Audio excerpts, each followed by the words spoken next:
Hello and welcome to Pickleball Therapy, the podcast dedicated to your pickleball improvement. We are here in the first week of February 2026. I hope your 2026 is shaping up as you hoped it would. My name is Tony Roig. I'm the host of this weekly podcast, Pickleball Therapy, also the author of the book by the same name, Pickleball Therapy, the book. Speaking of which, thanks to Jeff, who's part of our Better Pickleball team, for helping me put this together, and also for helping get the book out to more of you. Right now it's on our publisher Ingram Sparks has it on Barnes & Noble and on Walmart. So that's great news. So, if you haven't gotten a copy of the book and you'd rather get it from one of those sources, Barnes & Noble or Walmart, you can get a print copy there. That also, I have to ask again for reviews, if you don't mind, because we're in new places and those places don't have any reviews because we are just there. So if you have a moment to go rate and review the book in Barnes & Noble, bn.com, or walmart.com, just search Pickleball Therapy, the book.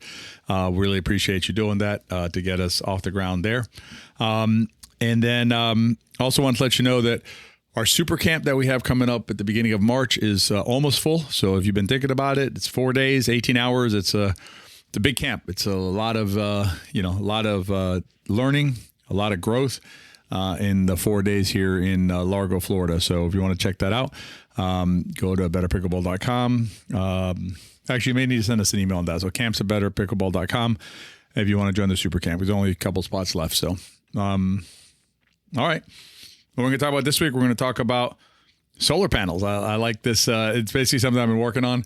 I'm working with some more pro players now, and part of the process there is seeing if we can get more out of what already is there, and that's where this idea of solar panels, came to me, and I've been using it, and I think it's something that'll help you think about your game and trying to figure out whether there's my guess is this. My guess is that there's probably more juice to squeeze from yourself. And so I'm going to give you some ideas about that. And also, just plant the concept in your mind so that you understand that there's probably more available to you in right now than you may be taking advantage of. So, all right, the solar panel idea is this.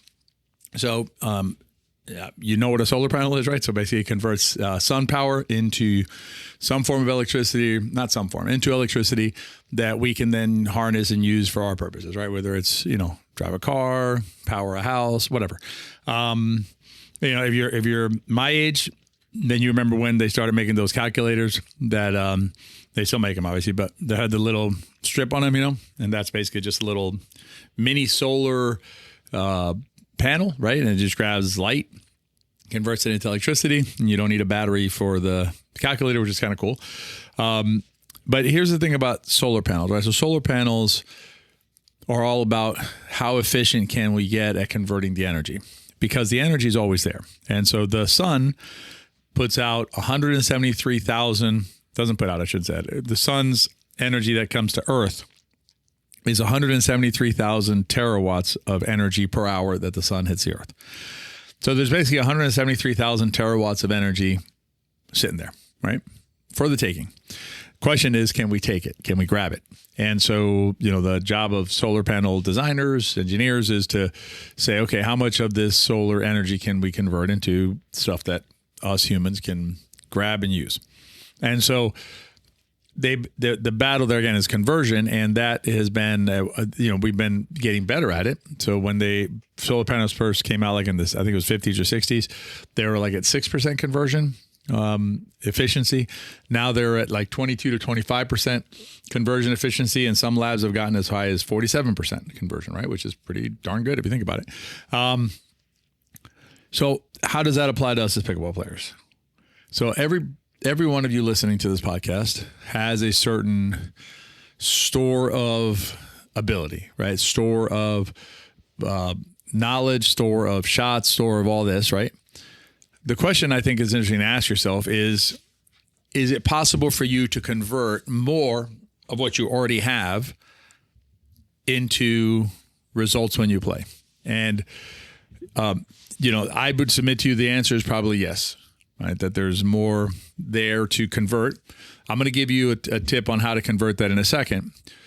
But before I get into that, I do want to, broach one subject with you on this idea of converting. You're converting what you already can do, right? The sun's energy, right, into better play when you play. One is that in terms of your shots, you actually don't need as many shots as you may think you need.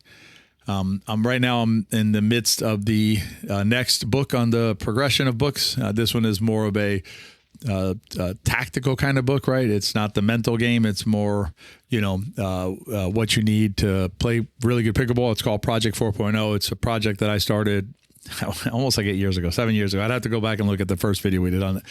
But it was a while ago that I started this idea of Project 4.0. And the premise is that every player, if they want to, can play 4.0 pickleball. And I don't just mean 4.0 pickleball. I mean like really good 4.0 pickleball, what I refer to as benchmark 4.0 pickleball, which is, you basically you can pretty much hang on any court with any level player. Doesn't mean you're going to beat them. That's a different conversation, right? But it means that you can hang. It means that you know how to play pickleball. You know how to navigate the game. You understand the what's important and what's you can separate the wheat from the chaff in terms of what matters, things like that. So that's the premise of Project 4.0. I'm in the middle of that book and of writing it, I should say. And one of the areas is like, what shots do you need to play really good pickleball? And it's less than what you think you need, right? You really just need an effective ground stroke that'll get the job done on those shots. You need 2 variants of a volley, a block volley and a punch volley. The rest of it is fine. I'm not saying it's wrong. I'm not saying it's bad, but it's not necessary. And you can navigate a really nice pickleball game with those kind of basic shots. For instance, what don't you need? You don't need extra spins. That's where you're trying to like really super spin the ball. You don't need a lot of power. These new paddles coming out and stuff like that. You really don't need that to play a really nice pickleball game. Can you do certain things with them you can't do with other paddles? Sure. Can you do things with spins you can't do without spins? Sure. And I'm talking about extra spin? Sure. Necessary? No. So one thing that might help you in terms of your development as a player, your thinking as a player is why not really focus on the areas that you do a lot, right? And I'll give you a 2 right now. You have your serve and your return to serve. You do those a lot, right? I don't know about you, but every time that I play, when I'm serving, I got to serve, and when I'm returning, I got to return. Whether I hit a block volley, a punch volley, a third shot drop, a drive, a lob retrieval, all these other things, maybe sometimes. Sometimes I got to do them, sometimes I don't. Depends on the rally. I don't know about you, but I played rallies where, I'll hit a return to serve and not touch another ball. My partner hits 3 balls and we're out, or I'll serve and hit another ball, whatever. But I do need to serve and I need to return. So that's a pretty kind of easy area to say, maybe I got to get more out of that. So like if you're thinking about, getting the most out of your game, one thing would be, if you're going to do work in areas that give you the biggest benefit, right? I mentioned a couple just now. So that's in terms of your shots. In terms of your strategy, same thing, right? Stick to the big picture items, right? Don't worry so much about the outlier things that happen once in a while. And there's things that are going to happen that are going to frustrate us. Whether it's we got pulled wide on a dink. I played yesterday and my good friend Tom, he's a really good player. And, I was playing and I was trying to just get my balls over the net. So I started just lifting him up a little more and I was placing him right in front of him. I just want to get him in play. I hit 2 or 3, he hits a winner past me, right? It's a nice shot by him, good shot by Tom, and credit to him for hitting a good shot. Am I going to try and solve for that every time that I play? I mean, that's a nightmare. I'm trying to solve for every little thing that happens. Now, I will tell you this: if I miss a return or serve, I'm paying attention to that. What did I do? Did I move my body? Did I, not make contact with the ball cleanly because I wasn't really in the right place? Things like that. So, that's what I'm going to focus on. I'm not going to focus on the outlier stuff because I'm trying to get the biggest value, right, out of these 173,000 terawatts of energy that I'm putting out every hour in terms of my ability. I want to see how much of that can I convert into results when I play. So shot strategy. And then, I think and obviously if you listen to this podcast, you're already aware of this, but the mental part cannot be understated. How important it is to have a sound mind, right? Or a clear mind, I should say, not sound. Sound was a little extreme. A clear mind, so that you can then convert what you know and let it flow into your game. If your brain is busy and crowded, then there's obstruction in there, right? So you get this thing where like the panel can't convert the solar energy because it's corroded. It's got stuff on it, right? That doesn't allow it. So those are things that you can do. Another thing would be, when you're thinking about, okay, so now I have this ability set, right, that I can do. How do I convert more of that into play, into results, right? Into performance, I should say, on the court. So that's basically converting knowledge, converting muscle memory, converting history of playing, right, into performance in the moment, right? It's implementing what you already can do or know how to do. One tip there that you can use is to really work on your intentionality. That means, not just hitting balls, and where they go. I had a really nice session this week with some local players. We had a couple hour session together, and that was a big focus of our session, was just, hey, let's be intentional with what we're doing, right? You're learning something here, right? Like you would if you came to our super camp or one of our better pickleball camps. You're going to learn about pickleball. Great. I mean, that's awesome, right? That's like you're loading up the sun with this energy. Now you got to convert that knowledge that you've gained into performance, right? That's where the solar panel idea comes in, where you convert it. So how do you convert it is you want to be intentional. So you want to basically, you understand now that you're supposed to do this with that shot. It's going to be the best form of the shot. Now you need to put it into action, and you do that by being intentional, by having intentionality with your play. So intentionality doesn't come, it's not like, okay, I'm going to be intentional, and then you're intentional. That's just not how it works. You do need to say, I want to be intentional, and then work at being intentional. Think of it like a muscle, right? I mean, I've been going to the gym pretty regularly for the last, I don't know, maybe a year now, and I can tell a difference in my muscles and my body from going to the gym. But that took time, that took effort, that took, concentrated focus, right? And so it's the same thing with building intentionality. You want to build intentionality, start with your serve and return of serve, focus on those shots, right? And focus on what I want to do here, and then execute that, right? And execute that, and then get used to that pattern, that rhythm, right? And then you can extend it to your third shot and fourth shot. Then you can extend it to, your dinks, and you can extend it to, et cetera. So that'll help you with converting what you already can do or already can do in theory, right? And that's maybe a helpful way of framing this. Like the sun does in fact deliver 173,000 terawatts of energy to the earth every hour. So in theory, there are 173,000 terawatts of energy per hour available to us humans if we could convert 100% of the sun's energy that reaches the earth into usable energy for us, right? That's the theoretical limit of what's available from the sun. This is the same for you. There's a theoretical maximum, right, that you can convert into performance. The thing is, what steps can you take, right, to get as close to a maximum as possible? And a maximum is not going to happen. I'm going to do 100%. But can you get from, like, let's say right now you're at 54% of maximum. Can you get your conversion up to 60%? Can you get it to 62%? Some of you guys right now, I'm betting that there's some of you listening right now that probably are like 40% conversion, right? And I don't mean that to be negative. I'm not trying to be, make you feel bad, but that's probably happening, right, to some of you, where you have more about the game, you can do more than you're doing when you play. It's just not converting when you're in games, right? So how do we take that 40% and move it to like 60%?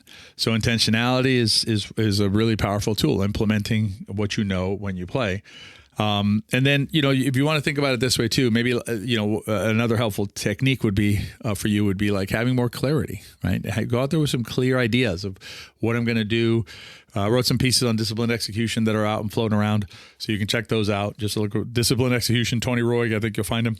I know you can go to betterpickleball.com and find at least one of them. So, and check those out, help you with that. And then here's the thing that as a coach is a little bit frustrating for me from time to time. I'm speaking for myself now, but as a coach, is I know that because some of you are like, maybe I'm not sure what I should do. I'm not sure what shot I should hit. I hear about the serve and return. I appreciate that. What else? I don't know how to hit the punch volley that you mentioned, or the block volley and things like that. Best I can tell you is to get the guidance that really helps you. And this is one is you can come to a camp, and that's great. The other option is the pickleball system. And what's frustrating as a coach to me, I mentioned frustrating a second ago, is I know that the pickleball system works, but I know that that for some of you, it's, you're not sure whether it's going to help you, things like that. I wish there was like another easier solution, if you will, easier in quotes, meaning like, just do this, and you'll have the knowledge that you need to play great pickleball. If you know what it is, send me an email, tony@betterpickleball.com, and let me know, because I haven't found it. And so that's frankly why we built the pickleball system to begin with, because we knew there was a big need out there. Developed it over hundreds of hours of study, thousands now, probably thousands of hours of study. Anyway, so that's you want guidance. I know those work. You may be able to find a local coach that's very good too. There are very good coaches, but that'll require some research by you and some inquiry. So, but try and get the guidance that'll help you. But then in terms of converting that into actionable items, use some of the tips that I shared with you a little bit ago. I have a short riff for you in this podcast. I want to talk about just a reminder, just a PSA.